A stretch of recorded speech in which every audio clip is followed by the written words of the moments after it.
All right, so welcome everyone once again to this Astro Duet. This is the last Astro Duet that we have before the conference.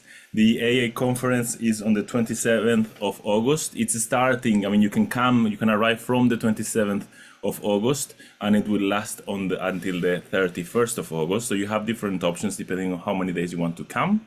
Thank you everyone for joining us. Today we have Wendy Stacey from the AA board. I know you all know her. And we have John Green from MISPA, and he's also been coming to many conferences. So we thought that we could do this kind of more relaxed event and just to chat a little bit about what conferences are like and remembering some of the conferences of the past.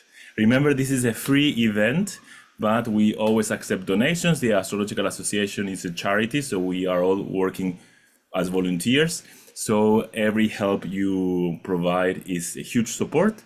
And if you are planning to come to the conference, the in-person places are running out, so I think you should hurry up. I don't want to forget to say this. If we run out of places in person, there are hotels nearby, and you can always attend also online from your home, and you can watch the whole conference online. Okay, I'll stop talking. Thank you so much for joining. Hi, Wendy. Hi, John. How are you? Hi, Okay, good. Yes, nice to see you all, both. So first, I thought it would be interesting to look at the chart of the conference. So I have prepared it. I'm going to share. So the chart of the conference, of this conference, so we can have an idea.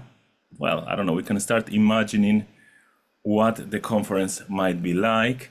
And I'm particularly interested in, what do you think might be very interesting? What do you find attractive in this chart for an event? I don't know who wants to start, Wendy or John? He's an Aries, he can start. okay, I'll start. Okay. I think the first thing that jumps out, isn't it, is the angular moon trine Jupiter. In the moon in Scorpio, Jupiter in Cancer, and I think that's a nice start for a conference. And I don't know how much you looked at that. I've got an idea that it was more by luck than judgment, but it's that thing of having that coming together. And so that sort of watery trine of moon Jupiter, of feeling comfortable with people, finding a family, I think, particularly with Jupiter in Cancer. And I think for a lot of people, particularly since COVID, people haven't met up as much, things haven't come together as much. So that idea of maybe joining together, maybe a little bit of caution because it's a Scorpio moon. But I like that idea of family that Jupiter in Cancer can provide, and having it angular, particularly because I'm noticing that very full seventh house, the house of the other. So coming together to sort of meet others, and we've got Mercury there, we've got Venus there, we've got Jupiter there. Three plus the sun, of course, three really nice planets to signify coming together, sharing ideas, connecting with one another, and finding our astrological family. Very nice. Thank you, John. Very nice. Yeah, I think it's important to say, when organizing a conference, there's a couple of things that, a huge factor is availability of venue. And we always sort of keep in mind what Charles Harvey always said because the conference was sort of always in the second weekend of September. And he said, you have to work with whatever you're given. And I sort of tend to agree with that.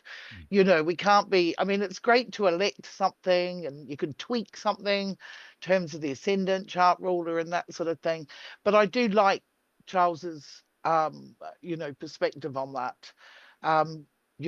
You can't put a baby back, and so I like what John said as well. I think there's a lot of really nice, that water trine is lovely. The chart ruler also conjoined to Neptune. Pluto rising, I also, it's quite good for psychology, and like John mentioned, connection. I think that, there's a lot of that, with the moon on the midheaven, Jupiter and Cancer on the descendant, but there's a lot of depth here. And I think there might be some really interesting lectures that are given. People walk away enriched. It's a bit of a treasure too. I think this looks quite a bit like a treasure hunt as well, perhaps, with the moon and Scorpio on the midheaven, Pluto rising, the chart ruler Saturn Neptune in the second. So yeah, it will be what it will be. I mean, I'm reminded as I'm speaking, I remember once we had this, I think it was York 2005, and we had all this oppositions between the third and ninth house. So this was the conference we did a multilingual tracks. We had German, French, Spanish, but of course everyone arrived late because the trains didn't go, and everyone's transportation to the venue was really compromised. So we continue to learn, but you can't combat everything. I mean, Yes. absolutely. I mean, I was going to echo what you said when, that Charles had put, because obviously I'm always, arranging starts of courses and webinars and stuff as well. And it's like, people always think you elect the time or whatever, and it's just impossible when you're running to a schedule. So, I mean, my phrase for it is the least crap chart that you can find for that particular, set things that you've got. And I think a lot of electional is that as well. I mean, even if you're doing a wedding or something like that, you're always very limited as to when they want that to take place. So I think that makes sense. I like as well here, it's a square, but hey, we've got to have squares and they're good for stuff. But is the Sun Uranus, because I think all good conferences should have parts that challenge you, and I think Sun Uranus is new ideas, new things coming up, so that maybe, people will talk about things that you hadn't thought of before, or, bring up an area or a topic that is different from how you normally view things, but perhaps opens your mind up to something new. And I think that can be quite a useful aspect, really. We're getting used to that Uranus in Gemini of opening up new ideas. So I think bringing that in, through the sun of the conference is really nice. Yeah. And it's quite a tight grand sextile there with that Pluto, Saturn, Neptune, and Uranus as well. So feeding into that, what's about to come. So yeah, some really interesting topics. And it's also, I guess, very much about the Robin Hood theme as well. It's very Uranian, Sun Uranus, and then you've got the grand sextile with the Pluto and Aquarius rising, trine to Uranus and Gemini, and both sextiling that Saturn, Neptune, and Aries at 1 degree, which is fascinating, stimulating. Yeah, because this is the first conference with all of the transfer to, like, the first time that they all change. I mean, not the first time that they all change in the history of the AA, but in the recent years, it's the first time that all of them are changing at the same time, signs, right? Yeah. But it's nice you got the Sun and Virgo to anchor it a little bit as well. So we've got some Earth in there. It's good. I mean, the thing is, it's quite a forest. A lot of the workshops that we chose, the AA board, which Alejo's part of as well, were very practical, and sort of like a lot of herbalism and things like that. And Faye just put in the chat box earlier, it should be a good fancy dress night with Mercury, Venus, and Leo. And the board on the WhatsApp group just yesterday was discussing the costume, and it is like a forest style. So it's good that the sun, we've got something in Earth anyway. Well, and you've got Capricorn rising. Capricorn rising. Yeah. And there are some comments in the chat. I like the sun and other three planets in the seventh, making relationships. Mary is saying this, so similar, tapping on what John was saying. And Benjamin is saying, I'm not sure if I understand this one. Ascendant is in Taurus Decan. Okay. And Mercury Duad. I don't know what's Duad. I don't know if you know. He said Mercury Duad describes the physical element of the event. So namely things like meetings, conferences. Okay. Powerful creative relationship form that will recreate a sense of Zani Gemini family. Yes, it feels like a kind of a start or something, I think, with this Uranus on the sun and then all of these planets at 1 degree, like something that emerges. And I think somebody was saying looks like if the real information is under the horizon, as in the conscience part is the exchanging, with that moon in midheaven would give us some hidden part come up. Yeah. And we have more. Okay, yeah. Edna could be good for book sales. Write this down, Wendy. Could be good for book sales and other commerce. Jupiter ruling second house that contains North Node trining Jupiter in Cancer, I think. Yeah. Yeah. And Jupiter square moon growth and affirming of community. Yeah, the moon, it's true what John said that it's in Scorpio, but the moon right there, it does feel a sense of creating community with trining this Jupiter in Cancer, creating community. Nice. Yeah, Louise just said with Saturn chart ruler conjoined to Neptune, some people may get lost. So yes, yeah, or it's a great place to lose oneself. It's it is on massive woodlands, acreage, so yeah, and nice for mystical experiences, as Louise says. Yes, absolutely. Which house would you take for the kind of the nature of the talks? I mean, we have a variety of talks from different subjects, but maybe the main, like if you had to describe how the talks are going to be in the conference, would you take the ninth house, the third house? What would you take? I'd take all of it. The I whole think chart. it'll all be in there. I mean, yeah, you can say third house, but I think it's takes all of the points in the chart, really, myself. Don't know I about you, think as John. well, people come for different things. Yeah. So and we can overcomplicate these things sometimes, and often it's not a good idea with charts like this, in that we can try and pin it down to every little area and go, okay, well, Jupiter's ruling that area, but Saturn's ruling that area or whatever. And I think sometimes it just has to gel as a chart.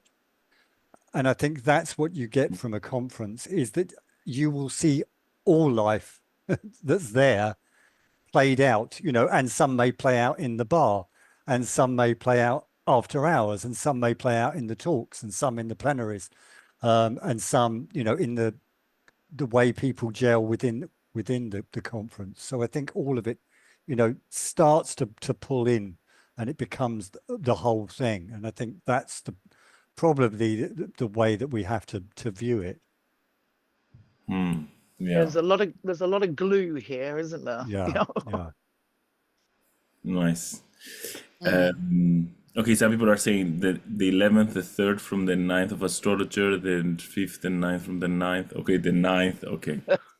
Yes, we all go for the 9th. But it's nice what you both are saying. Yes, this idea that the essence of the conference is in the whole chart, not in just one part. And this idea, like John was saying, that there are many reasons to go to a conference, and one reason is not just for the quality of talks, but also, like John was saying, after the pandemic, we're still getting used to getting together. So that's also the sense of building a community, sharing, being in a space where you can share astrology without feeling weird, or like we can openly speak about this. And both the 5th and 9th house are air signs, and both those planets are situated in Leo in the 7th. It's quite a party, I think, as well. It's fun. Yes. It's going to be fun. Yes, exactly. Yes. Nice. Do you remember from other conferences some kind of funny moments or anecdotes? I guess you have many memories I mean, Wendy, you've done a lot more conferences. I don't know. John and I have been in many coming which we must have been at least 20, I think, John, haven't we? Really?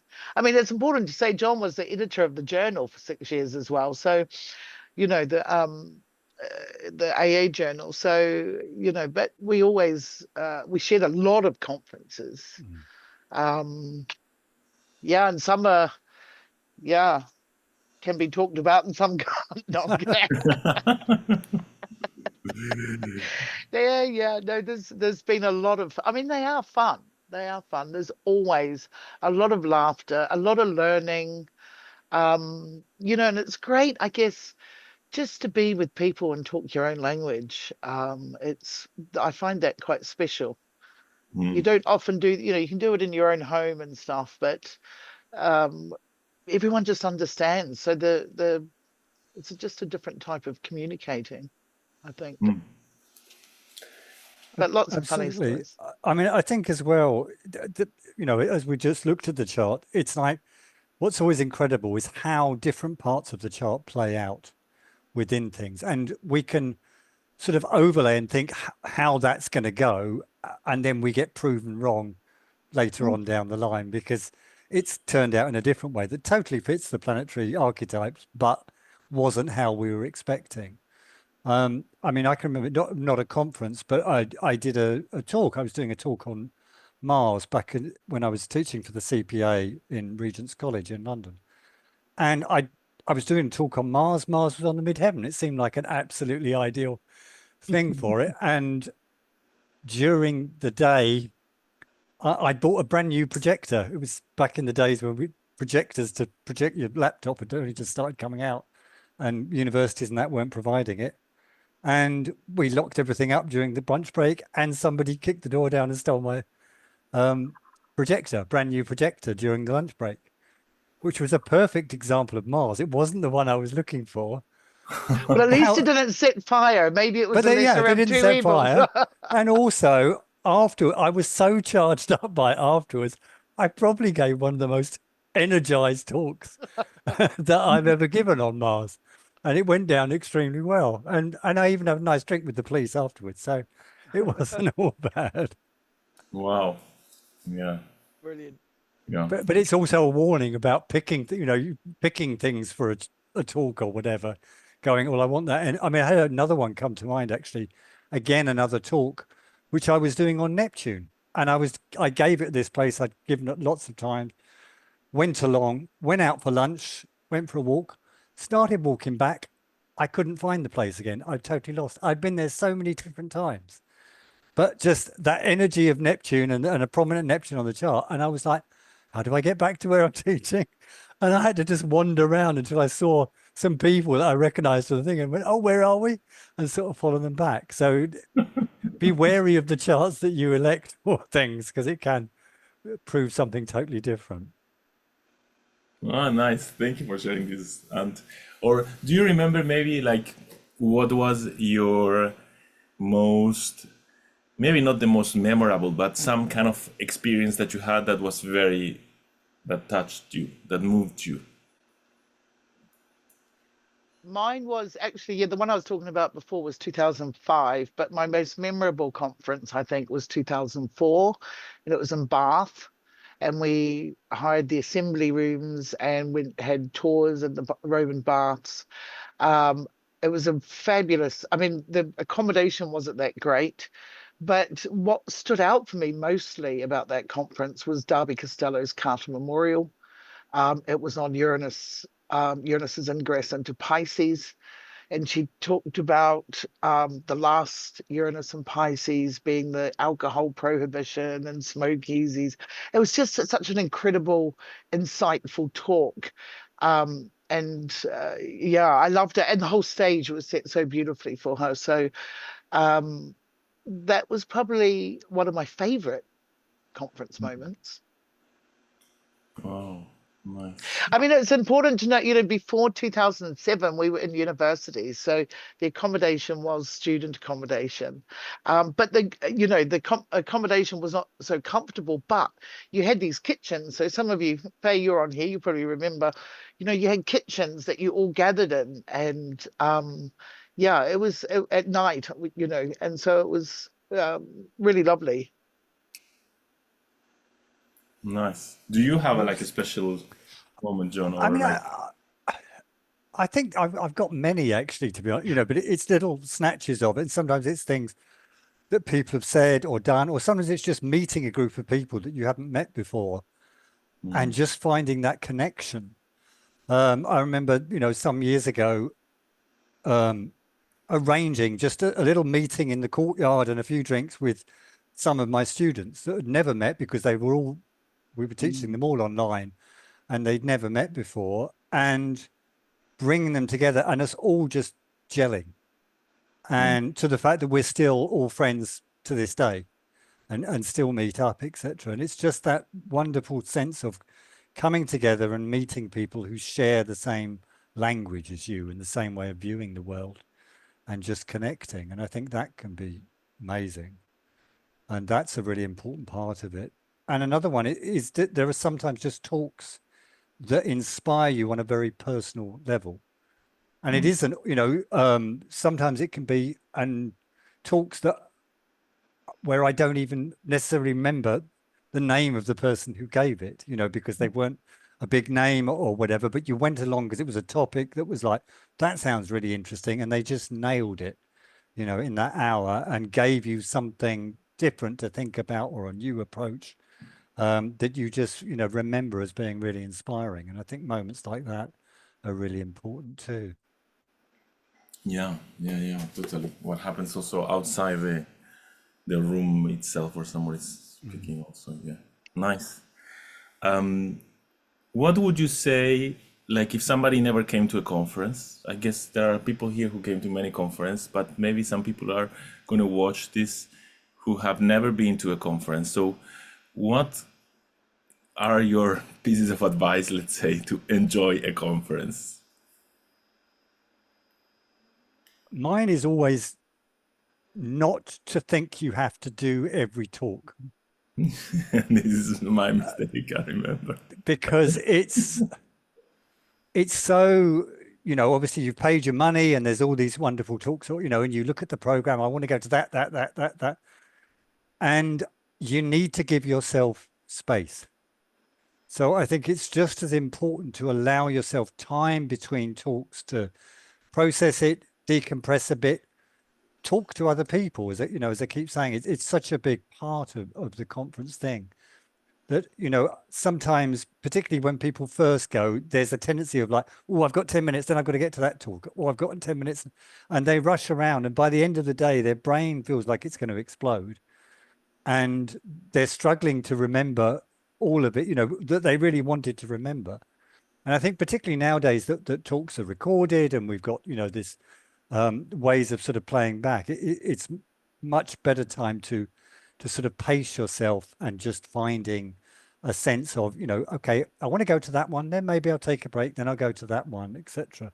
And give yourself time to actually enjoy the experience, you know, particularly if you're there in person. I think that's, you know, it's a really important element. Yeah. I remember in my first conference, I was chatting with Wade, and we decided to go to the swimming pool.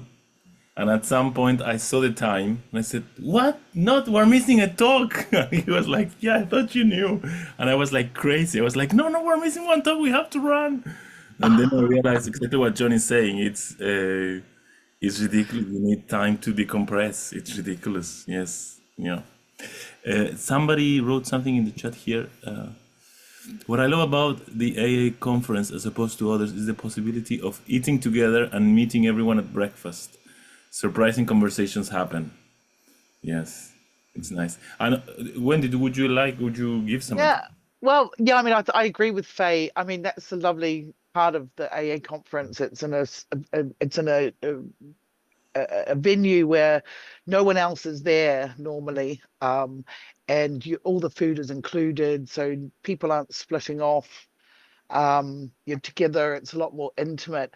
But I think for the conference, you can make it anything you want to. Some people just sit outside the whole time, and some people, you know, watch a lot of the recordings later, as John was saying.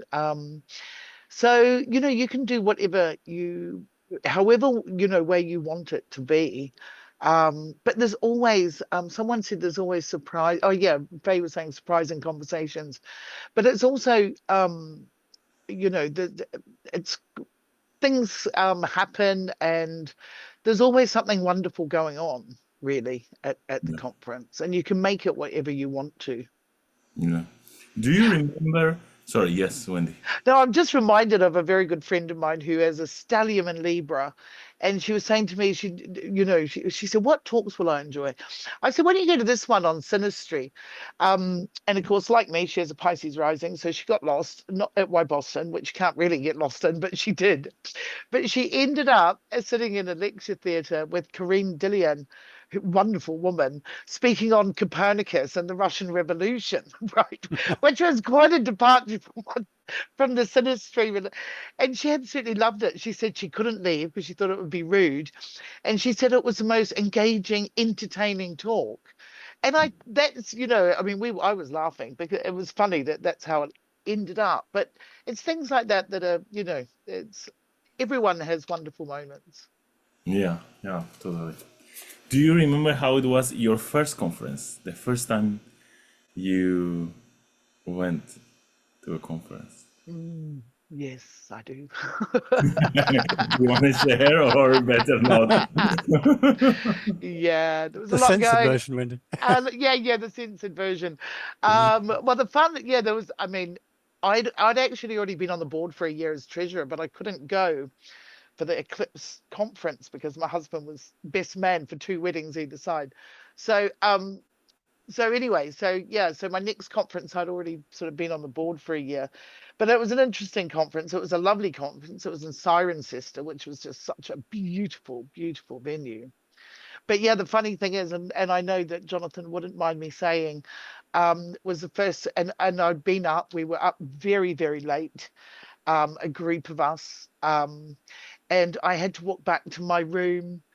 And I remember coming across Jonathan Kaner at about 4:30 in the morning, walking around outside in the grounds. And I thought, I said, Jonathan, is that you? And he said, I'm just so nervous. I can't sleep about my talk tomorrow. And the poor guy, he wouldn't mind me saying, I'm sure. But so it was I guess it was, it was lovely. It was a lovely moment. And there was really interesting talks. It was quite a full-on conference, actually. But yeah, that was my first. And I came back. I mean, I think for mine, I think I had a very good teacher who's right here, which because it would be with you, Wendy, and it would have been coming to the AA when I took over as editor of the AA Journal, and I made you come. I made you you made me drag you come, along. yeah, and introduce myself to everyone, etc. And yeah, and so I sort of took my cue from you, so probably didn't sleep all weekend.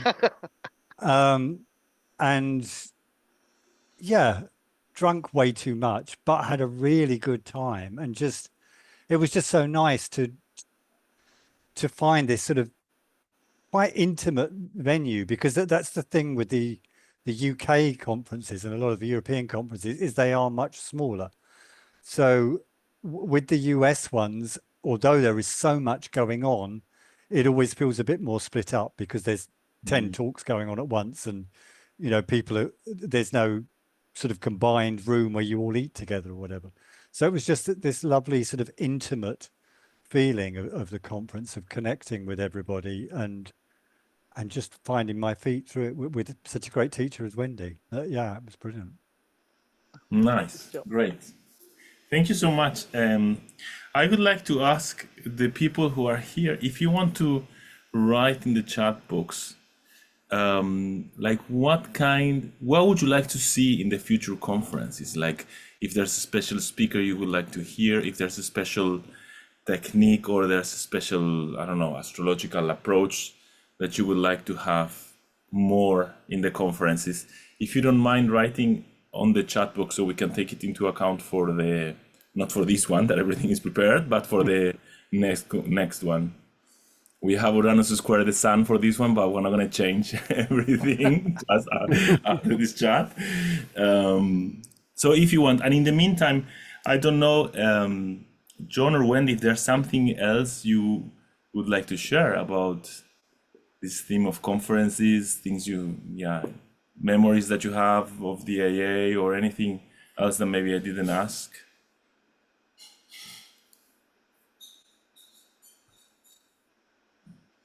I don't know. There's things like if no one's ever been to a conference before, we have a first meeting for people to gather. So, you don't have to feel like you're alone. It's the sort of place you can go on your own and never have met anyone, and you'd have an amazing time. There's so many people I see together, and I'm like, do you guys know each other? And they're like, no, we just met. And their friendships are formed and relationships are made. It's great. Yeah, but I mean, I'd be really interested to know what everyone here, who they would like, what sort of astrological approach you would like to see more of. Um, anything in particular, any person, any speaker in particular that you'd like to hear from. We really want to know from you guys what you right. Yep. Thanks, Helen. Feel free, guys. We're recording the chat box, so I'll be going up, just going through this too. Alejo wants to know too for the future as well. Yes, we Yeah. have, so far we have heliocentric, they talk about quintiles, meteorology, more traditional techniques. Yeah, great. Sounds quite something to learn, yeah.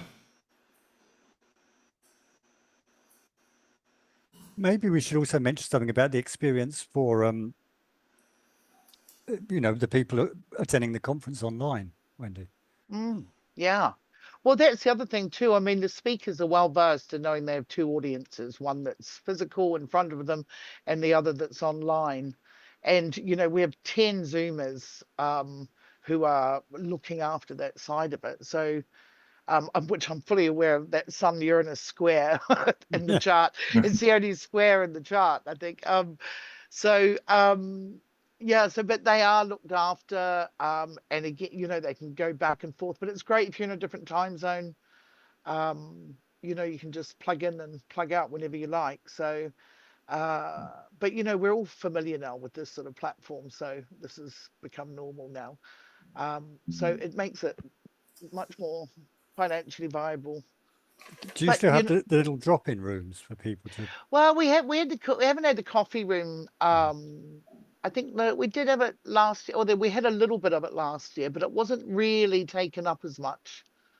So we didn't. I mean, I don't know if anyone else. Good question, John. Does anyone?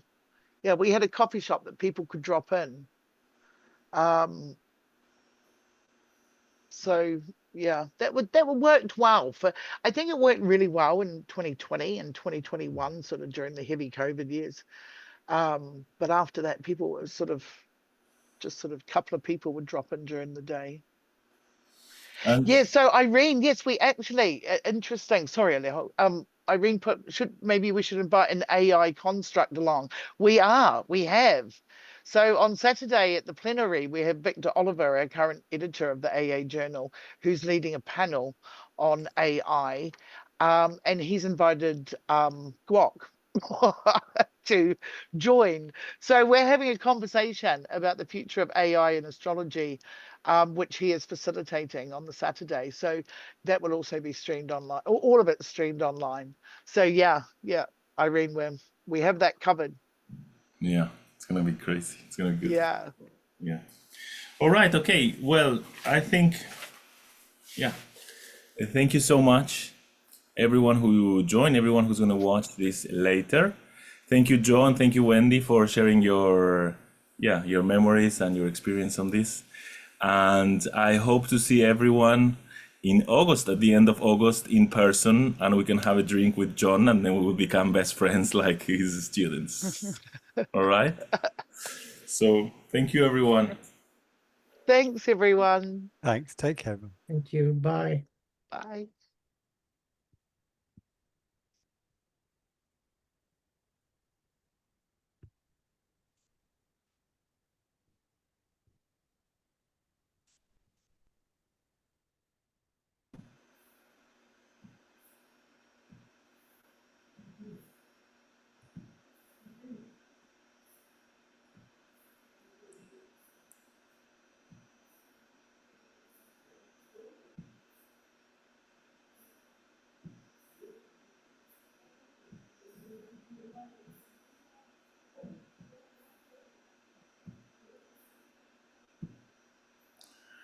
Okay, let me stop recording.